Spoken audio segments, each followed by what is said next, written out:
Шамамен 2017 жыл Нұр Мүбарак Египет Ислам Мәдениет университеті.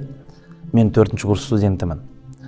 Ақтөбенің жігіті Дастан деген ағамыз бар. Бір күні бөлмесіне кіріп қалсам, Уахбату Зухайлидің тәпсірін сатып апты. Тәфсир Мунир деп аталатын. Таңдаулы тәпсірлерді кіргізген, жинақтаған, шатаспасам 17 томдық баспасы, үлкен дәу кітап.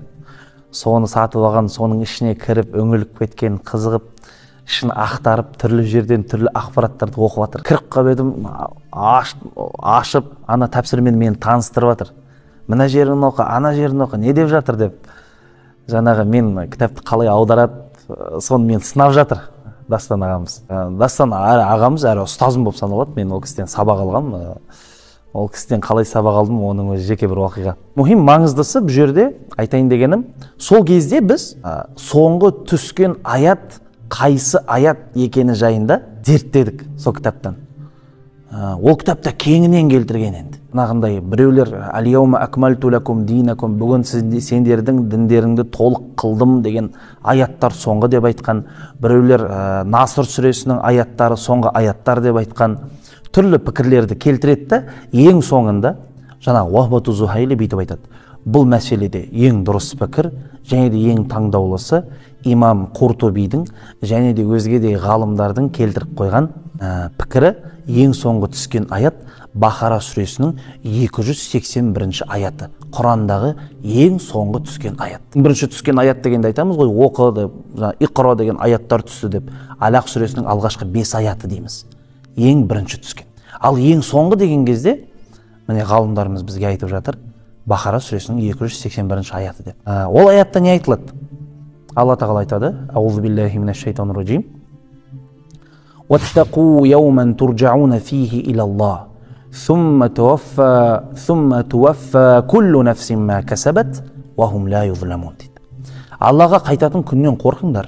Неде ол күні, Аллаға қайтқан күні ешкімге зұлымдық көрсетілмейді. Әр адам өзінің істеген амалына сай жазасын алады. Аяттың мағынасы осындай. Ананы оқып аламыз. О, не деген керемет ақпарат. Келесі күні сабаққа барам ғой. Нұр Мүбаракта отырмын. Бір ұстазымыз кіріп келді де айтты. Бір сұрақ қойам. Жауап берсеңдер, жауап бердіңдер. Жауап бермесеңдер, ешқандай да баға қоймайым. Бағасыз қаласыңдар деді. Құдай-ау, енді жаңағы қалай еді, оқудың соңы таянып келе жатыр. Бізге дұрыс баға алу керек. Орнымнан тұрып бір тақырыпты айтып жатырмын, сөз қозғап жатырмын. Ұстазымыз тұрды да: «Болды, Елдос, бір сұрақ қана қоям. Осы сұраққа жауап берсең, саған мықты баға қоям» деді. Жарайды деп қоям. Ең соңғы түскен аят жайында не білесің деді. Ой, шіркін, мен кеше ғана Тафсир Мунирді ақтарып, ішінен түрлі тың, ешқандай жерде айтылмайтын ақпараттар жаттап алған мен бұлай да ана кезде ғалым сияқты сөз қозғап кетем ғой. Ұстазым маған үлкен көздерімен қарап тұрып: «Мә, Елдос, мынаның барлығын қайдан оқып келдің?» Айтам, осындай Уахбату Зухайлидің Тафсир Мунир деген кітабы бар, содан оқып келдім деп айтам. Сабақтан шығам, әлбетте 5 деген бағамды алам. Сабақтан шығып, жүгіріп, бөлмеге жетіп келіп: Дастан, кешегі біз оққан нәрсені бүгін менен мұғалім, ұстаз сабақтан сұрады ғой деп айтам. Дәл соны сұрады, мен 5 деген баға алдым деген кезде Дастанның осы сөзі әлі есімде: «Міне Елдос, пайдалы білім деген осы» деп айтқан еді. Яғни пайдалы білім деген кезде ғалымдарымыз деп түсіндірген, сен амал жасайтын білім деп айтқан. Және де осы жерден түсінетініміз, пайдалы білім деген сенің өміріңде саған керек болатын, сені тығырықтан алып шығатын білім.